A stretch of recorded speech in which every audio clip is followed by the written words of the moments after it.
Helmets on for safety.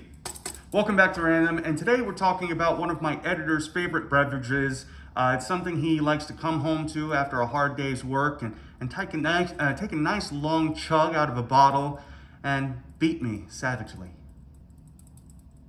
It's called bourbon, and it is a type of whiskey, and we're going to talk a little bit about it today. So typically, a true bourbon is distilled and bottled in the Bourbon County watershed. Now, those counties are in Kentucky, West Virginia, and Tennessee. You'll know things like Jack Daniels and Jim Beam and Wild Turkey and so on. Those bourbons and those whiskeys, more specifically, are made in the Bourbon County watershed. Now, it's what we call a true bourbon. Now, I can already hear you in the comments section, oh, I saw a bourbon made in the frothing cesspool that is California. No, that is a whiskey using a bourbon recipe, but it is not a bourbon because it's not distilled in the Bourbon County watershed. And we'll get a little more into that here shortly.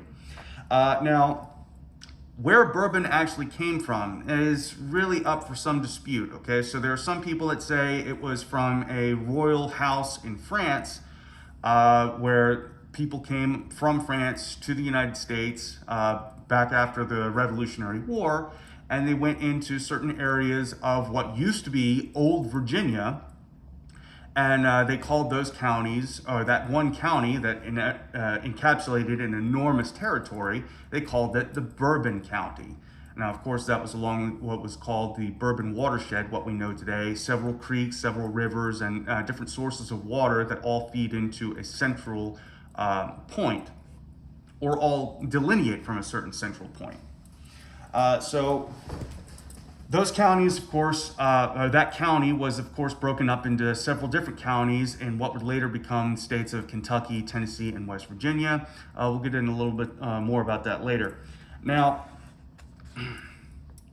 to be recognized, I should say bourbon was recognized in 1964's Congress as a uniquely American product, simply saying that what we know as bourbon today, for all intents and purposes, started in the United States. The United States was the first to actually create what we know as bourbon today, and of course that recipe was copied and used throughout the world. A case in point would be a Japanese bourbon that uses 51% corn, and then the rest is rice as their fermenting material, as where they get their starches and their carbohydrates to create the bourbon. I should say create the alcohol. Not technically a bourbon, even though it uses 51% corn. We'll get into that here shortly. So, U.S. bourbon. We're getting to it now. A U.S. bourbon is typically 51% corn mash and constituent other cereal grains. So that's your barleys, that's your malts, that's wheat, that's rice, and that's basically how you get your starches to produce your alcohol. So it's 51% corn, 49% other things.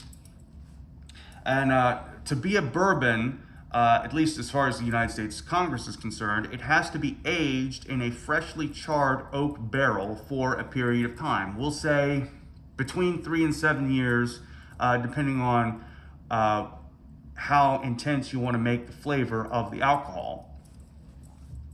Now, it was after the Revolution, the American Revolution, where the counties where bourbon was made were actually divided up, all right? So again, this was Old Virginia, okay? It took what we know as the eastern coast and the eastern border of Virginia and went really far west. And then it stopped suddenly at the Ohio River. So all of that area was technically Virginia. And then, of course, when people moved in and they settled, they started having different localities. They started having different communities and so on and so forth. They started voting in certain ways and being recognized and represented in certain ways. And so Old Virginia soon became West Virginia, Virginia proper, Kentucky, and Tennessee. And again, the Bourbon counties are all along that particular watershed, all named for, theoretically, a house in France. The French House of Bourbon is what it was called. Okay. Now, federal requirements. Yes, federal requirements. Again, the United States Congress officially recognized bourbon as a uniquely American product, and they wanted to impose certain rules about what is and is not a bourbon, at least according to Congress. So, the requirements are, again, 51% corn and 49% other cereal grains. Again, that's your wheats, that's your barleys, that's your rye, that's your malt, that's even rice, to produce your liquor. Now it has to be aged in charred oak barrels, new, okay? So you build a barrel, you char the inside of it, and you put your whiskey in that barrel and let it age for a certain amount of time. And then once that whiskey comes out as a bourbon, that barrel goes elsewhere. It can either be broken down and sold as smoker wood chips, which my editor likes to use. It can be used to age other alcohols and other spirits, your rums, your different liquors, your different hard liquors. Even some cognacs will use whiskey barrels, bourbon barrels, excuse me. Now, a bourbon is typically distilled to 160 proof, that's 80% alcohol by volume. So pretty potent stuff. And then it is put in the barrel at 125 proof. So to be a bourbon, according to the United States Congress, it has to start at 160 proof after it comes out of the still. And then it gets watered down to 125 proof before it's put in the barrel. And once it's in the barrel, of course, it ages over years. It soaks in and out of the wood and gets the flavor and gets the color of what we all know as a bourbon's flavor and color. Now, during that process, a certain percentage of that alcohol will evaporate completely into the atmosphere. It's what distillers call the angel cut. Now, after the aging process, the liquor is removed from the barrel. What's left in the wood is what's called the devil's cut. Now, Jim Beam, the company Jim Beam, found a way to recoup that whiskey that was left in the whiskey barrels after the aging process, and of course they sold it as the devil's cut. That's a whiskey blend. So it takes like 100 whiskey barrels to make X number of bottles of devil's cut, simply because of the whiskey that's left over in that wood. It has to be extracted. And of course, it's all blended together, so it's what's called a bourbon blend. There are different ways of blending it. So you'll have like one barrel that's aged for 3 years. You'll have another barrel that's aged for 14 years. And technically, when you mix them together, it is now a 3-year bourbon. Why you would ever want to do that? Because the longer you age a whiskey, the better it ends up tasting. Now, let's see. That's the last bit of the regulations there. Interestingly, during the 1920s, when Prohibition took over, a lot of the distilleries in the Bourbon County's watershed all shut down, simply because you were no longer able to. It was no longer legal to produce, sell, or consume alcohol for recreational purposes. Of course, they had sacrament wine, which was allowed by Congress, and of course, that's going to have to be another video. We'll have to come back to that a little later, because the federal government sticking their nose in things that probably shouldn't have their noses stuck into it often causes problems. Look into the Fat Electrician. He has a great video about that. So as of 2018, so this was a number of years ago, 95% of all the world's bourbon came from Kentucky. That's right, all of it, 95% of it. So that's a whole lot of bourbon coming out of one spot. Now, of course, as time went on, more people started getting into the distilling business and creating their own recipes of bourbon.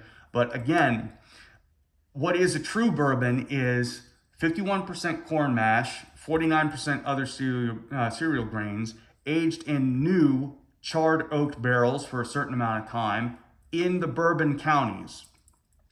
Now, bourbon barrels can only be used for bourbon once. After that, they have to be discarded or sold or used by another distillery to distill a different kind of spirit, because at that point, it won't be a bourbon, it will be rum aged in a bourbon barrel. And that's how you get your different flavors. I haven't seen much rum aged in bourbon barrels yet, but that doesn't mean it doesn't exist. So yeah, bourbon. According to the United States, it's anything that is 51% corn and 49% other grain cereals. But any true bourbon connoisseur will tell you that a bourbon is only a bourbon if it's made in those particular counties in West Virginia, Tennessee, or Kentucky. It's a little like Scotch.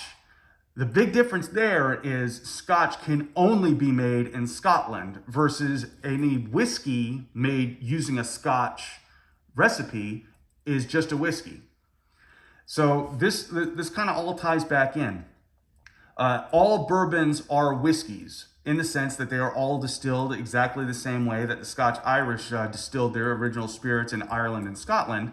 The big difference was, of course, they didn't necessarily have a whole lot of access to malt, and they needed something else to help build the flavor and make the alcohol whole. So they used corn instead of malt. And that's where we get our bourbon recipe from. Scotch, of course, being high volumes of malt and a little bit of barley and a little bit of rye, versus bourbon, which is 51% corn and other products like malt and barley and rye and so on. So a rye bourbon will have 51% corn and we'll say 30% rye, and the rest will be another grain, probably barley. So again, recipes change from company to company, but all bourbons have to have, at least according to the United States, have 51% corn, because that's what was readily available, that was easier to come by, and they figured out that, hey, it makes pretty good bourbon or whiskey when you distill it properly. So bourbon, all bourbons are whiskeys, but not all whiskeys are bourbons, simply because they have to be made in the bourbon watershed. We'll have to get back to Scotch at a later time. But if you learned anything from this video, please like, comment, and subscribe down below. It definitely helps the channel's growth and hopefully gets my editor to lay off the bourbon. Here's hoping. Anyway, thanks for joining us today, and as always, keep it random.